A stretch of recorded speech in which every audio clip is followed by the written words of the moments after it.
Hey, I'm Bob. I ride bikes, but it's a different kind of bike. It's a recumbent bike. So I'm going to tell you a little bit about them today. So just stay tuned.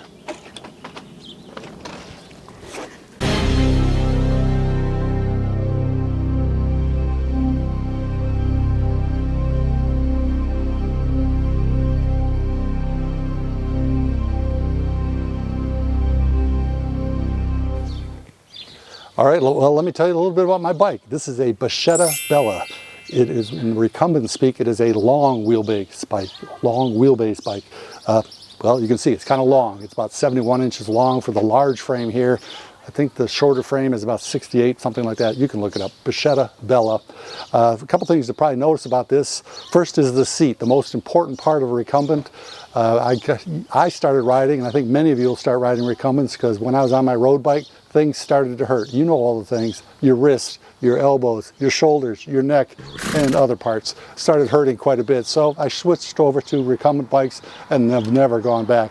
I've ridden short wheelbase bikes, that's the ones with the much shorter with the wheel underneath the steering. But this is what I find is the perfect bike for me, the Bacchetta Bella. So let me tell you a little bit about it. When you're out there, well, first off, when you're out there looking for a bike, go ride them. That's the only way to know if they'll fit you and you'll feel comfortable on them. The thing is, this is a Bacchetta recurve seat. Fantastic, very, very comfortable for those long rides. One thing to notice here is it comes up, it's lean back. That helps you to put most of the weight on your lower back and back as opposed to on your butt.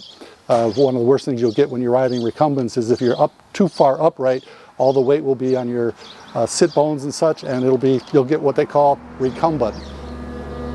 And you don't want recumbent. Other things when you're getting these things, so again, this is a long wheelbase bike. I've got it set up with my panniers, or panniers if you might say that. Panniers here, panniers in the middle. Other things you'll probably want to get when you're going out there to get these, get a courtesy bell. Always nice to have when you're on the trail. Every time I say on your left, the people always seem to turn left and run right into me. So again, just ding a little bit. Other thing that's critical on these recumbent bikes is make sure you get a mirror. That's the one thing when you're sitting down, again, on the most comfortable seat you'll ever have when you're riding a bike, you cannot look over your left shoulder to see who's behind you too well, otherwise you turn left. So always get a left-hand mirror and go from there. I don't have my helmet on, but that's the other big safety items. You'll notice I also have this kind of set up for touring. I don't do a lot of it just yet, but I'm ready to go. On the back here, we've got some Arkel, I think they're T42s, quite a bit of packing I can do here. Also, what they call a mid-rack. I've got the, I think it's an Ortlieb gravel bag, so all set for touring. And the other part that, for me, is fenders. I'd say, well, you know fenders, right? It keeps the water off you when it's raining. So hope that helps. But you know, the other thing about recumbents, it's never enough to have one. There's I think a scientific formula. It's N+1. That's the number of bikes you should have. So whatever you have in your garage, that is N. And when your significant other asks you how many bikes do you need, you should say N+1. So let me show you my N+1 bike. Just a second.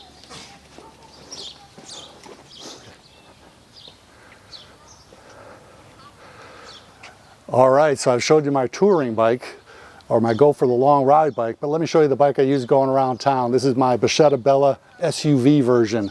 So you'll see, again, same Bacchetta with the flex stem, got the courtesy bell, the safety, got the mirrors, everything is in the recurve seat.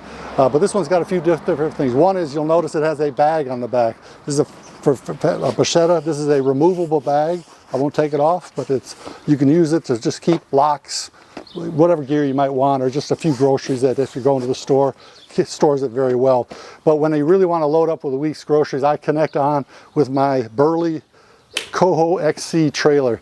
You can see what it is, right? It can take a week's worth of groceries. The only modification you have to make when you're doing that, you actually have to change out the axle. You'll go online and you'll find a Burley through axle, a quick release axle that you'll have to put in to replace your quick release skewer. You replace it with this Coho skewer. So you'll just have to go online and do that. But the wonderful thing about this is, hey, I'm set up to go for heavy shopping for the week. Got my big trailer, but sometimes I don't need that big trailer. So well, let's just take it off. See how easy that is? Sometimes you just don't have as many groceries, but you still need a trailer. So then, Burley, you use your little trailer here, the Travoy. I'm ready to go now, maybe for a gallon of milk, just a few groceries. Again, it replaces the SUV car with my Burley with my bacchetta, Bella, and Burley trailer. That's now my shopping rig for the day. And honey, remember, N+1. N+1. Well, that's all for now. See you on the trails.